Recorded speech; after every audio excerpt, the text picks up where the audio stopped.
আবহাওয়া অধিদপ্তরে আছেন আমাদের সহকর্মী জিহাদুল ইসলাম। আজকের আবহাওয়ার পরিস্থিতি আরো জানবো তার কাছ থেকে। জিহাদ, সারা দেশের আবহাওয়া নিয়ে কি তথ্য জানিয়েছে অধিদপ্তর, জানাবেন বিস্তারিত।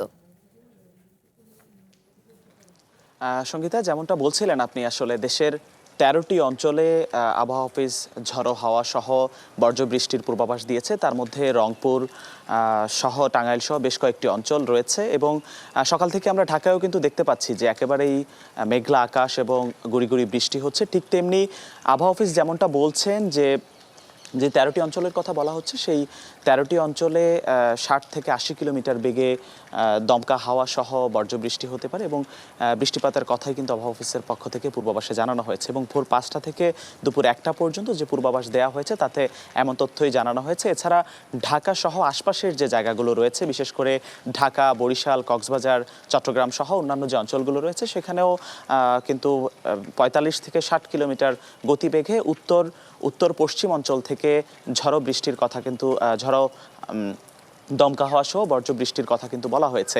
এছাড়া জানিয়ে রাখতে চাই, দেশের যেই ১৩টি অঞ্চলের কথা বলা হয়েছে, সেই ১৩টি অঞ্চলে কিন্তু যে নদীবন্দরগুলো রয়েছে অভ্যন্তরীণ, সেই নদীবন্দরে ২ নম্বর হুঁশিয়ারি সংকেত দেওয়া হয়েছে, যেন সেখানকার জেলে সহ অন্যান্য যারা রয়েছেন তারা যেন সতর্কতা অবলম্বন করেন বিশেষ করে, এবং তাদেরকে সেই সতর্কতা সংকেত কিন্তু আবহাওয়া অফিসের পক্ষ থেকে দেওয়া হয়েছে এক বিশেষ বিজ্ঞপ্তির মাধ্যমে। এবং এছাড়া ঢাকার আশপাশের যে নদীবন্দরগুলো রয়েছে, বুড়িগঙ্গা সহ, সেই নদীবন্দরগুলোকে ১ নম্বর সতর্কতা সংকেত কিন্তু দেওয়া হয়েছে আবহাওয়া অফিসের পক্ষ থেকে। এছাড়া আপনি জানেন যে গত পরশুদিন বা রবিবারের কথাও যদি বলতে চাই, একই দিনে এবছরের সর্বোচ্চ মৃত্যু হয়েছে প্রায় ১৪ জনের মতো, এবং সেটি বর্জ্যপাতে মৃত্যুর সংখ্যা ১৪ জন ছাড়িয়েছে। এবং এই সময়তে বিশেষ করে এপ্রিল থেকে শুরু করে এই ২ মাসে বেশি বর্জ্যপাতে মৃত্যুর সংখ্যা বাংলাদেশে প্রতি বছরই ঘটে থাকে। তার মধ্যে সিলেট সহ যে হাওর অঞ্চলগুলো রয়েছে, সেই জায়গাগুলোতেই কিন্তু এই মৃত্যুর সংখ্যাটি অনেক বেশি বেড়ে থাকে এবং এবছরও তার ব্যতিক্রম নয়। এবং এবারও আমরা দেখতে পাচ্ছি একেবারে দুঃখজনক, কিন্তু সেই বর্জ্যপাতে যে মৃত্যুর সংখ্যা রয়েছে সেটি উদ্বেগজনক হারেই কিন্তু সেটি আমরা দেখতে পাচ্ছি দেশের বিভিন্ন অঞ্চলগুলোতে।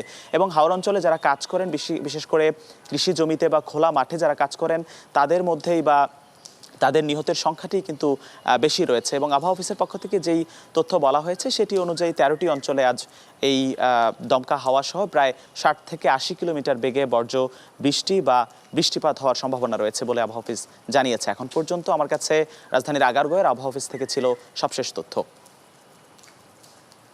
জাহিদ, ধন্যবাদ আপনাকে।